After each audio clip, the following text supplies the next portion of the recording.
And no, I'm sorry, they did not come from Robert Blackman. Robert Blackman does not use red dye. But it got me thinking. When I wanted to build the uniform out of Nemesis, I was disappointed that I couldn't find a similar recipe for the undertunic colors.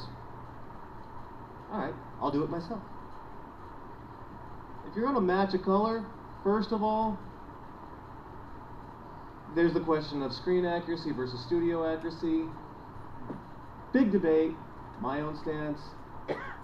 Screen accuracy is almost useless because the colored lighting they use on stage is going to alter the color of the fabric, and you're not going to get a good read. Fistful of Datas, Troy's little cowboy outfit. Had a friend who wanted to do it for the Vegas Con. She could not find the peach paisley fabric anywhere. That's because it's pink. The yellow light on the studio made it look peach. Okay. What's kind of like Elron's suit, overcoat, Elron? Yeah, there are tons of examples we can come up with. Nothing looks the same in real life as it does in a film. Yeah, before when we were talking about how complementary colors cancel each other out, if you were wearing a completely green suit and someone hits you with a red light, you're wearing a gray suit. That's one of the tricks we used to do in theatrical lighting, was to sit someone up on the middle of the stage and turn their clothes black. Okay. Where I'm going with this is, know the color that you're going for. In my case, Rittenhouse has a series of trading cards that actually includes a swatch of the actual fabric from the costumes. Gives you something to check your results against. Now, given that lighting is notoriously horrible, especially fluorescent lighting, as we all know, brand called OttLight.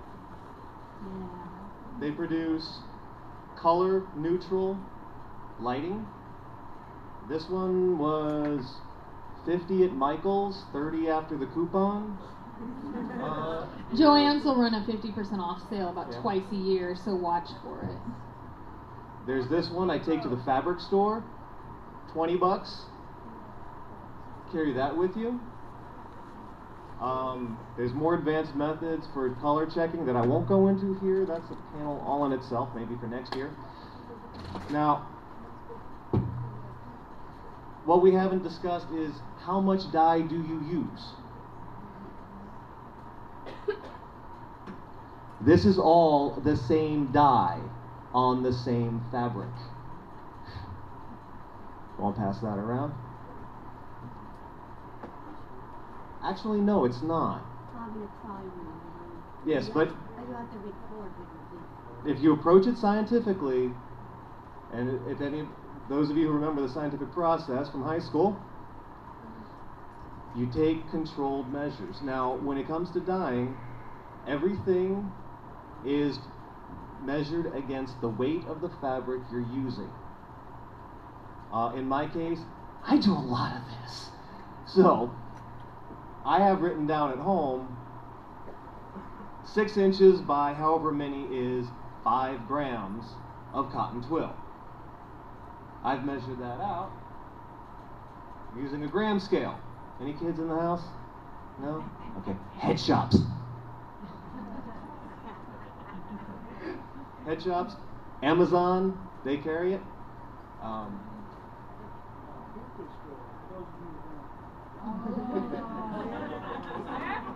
This also known head shops, also known as hookah shops. Oh, yeah. Spice stores have them too. Yeah. These are great. These. Okay. Spice stores. Don't. Amazon. Amazon. Come on. You want to get something that'll measure into the 1/10 of grams. If you're doing small stuff, you're gonna want to use a cup. These cat food. All you do is once you have it on your scale, tear it out so that it reads 0 with the cup. And I had it here somewhere. Do you want a piece of that? No, I was looking for my scoop. just measure out your dye, and then you'll also, well, if it's just RIT, RIT is self-contained. It has everything in the one package. If you're using fiber reactive or acid dyes, you're going to have to go ahead and add the salt and the fixative and all that, and you're going to have to measure it the same way. Now, if you look on the back of those samples, you'll see recorded, there's the weight of the fabric, and your dye can be, in this case, that's a fiber reactive dye. Here's a color chart from Prochem. The samples they give you, they also note the percentage of weight of the fabric, also called OWG, on weight of dry goods. Okay. Now, some of these will be 2%, 3%, 4%, depending on how concentrated the dye is. Again, if you're using RIT, you don't know.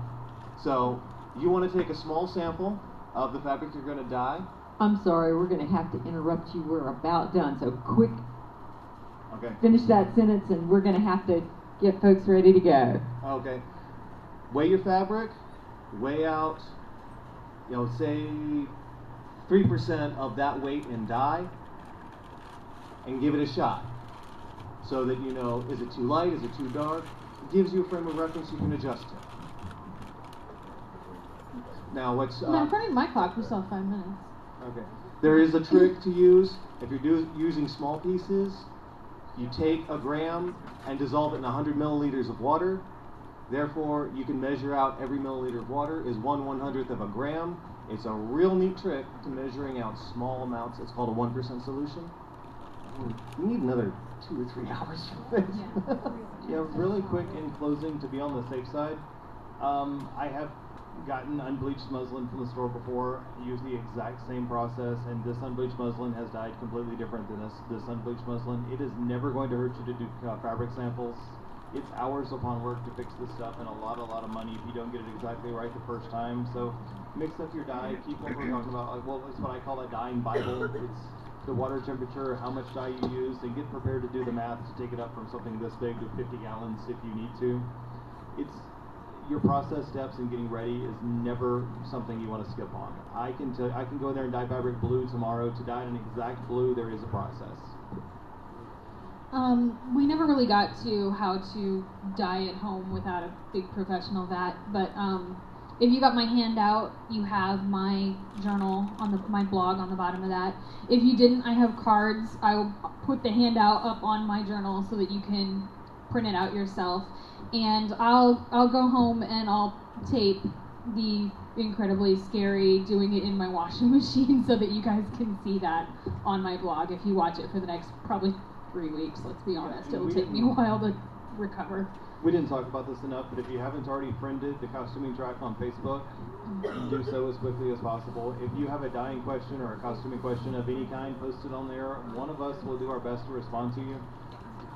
And if you want to catch me over here, I do have some samples of what different fabrics look like in the same dye bath, and some tea dyeing samples, because tea and coffee and stuff looks different. So if you're interested in that.